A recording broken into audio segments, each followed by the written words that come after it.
Most of the people I talk to today, they seem to be 20, 30, 35, 40 years old before that even comes upon them. Being a teacher, what grade did you teach? High school. Okay, so being a teacher, did you ever come across it in your class and a student came in and said, well, I can't work today, I have this, and you didn't think it was that? You thought that maybe the other teachers said, oh, they just don't want to do their homework?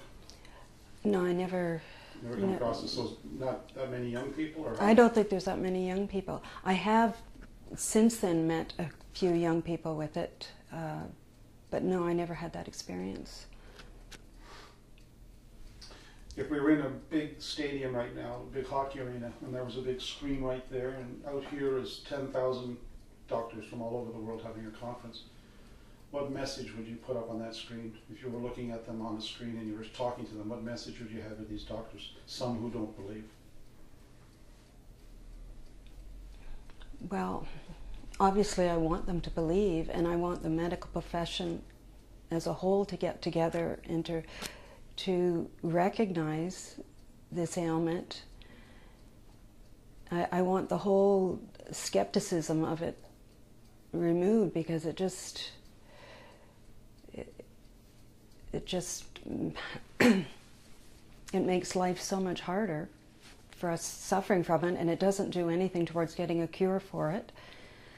And I would ask the medical profession to educate the insurance companies and the public, and so that we're not this orphan disease, or not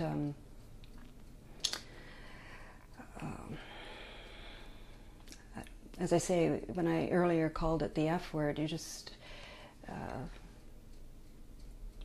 I want people, I want society to know what it is and to realize it's very real, and to give us the same backing as they would any disease. How does it affect a person's relationship?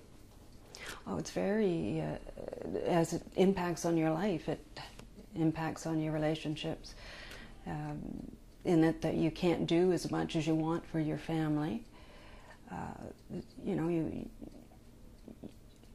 I had certain standards which I had to, you know, back off of.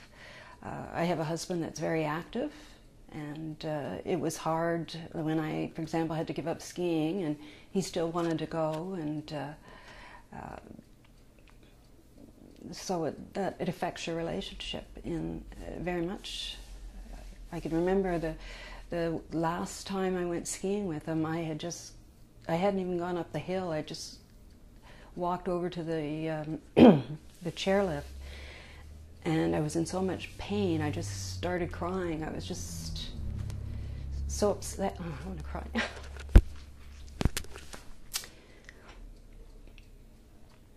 So upset about not being able to do it.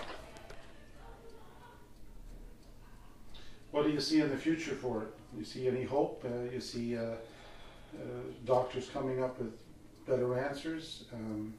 I think so. I think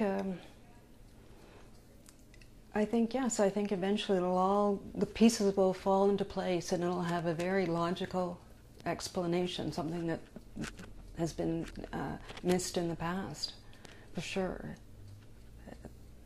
No, I really, for sure, I believe that there will be an answer to it all.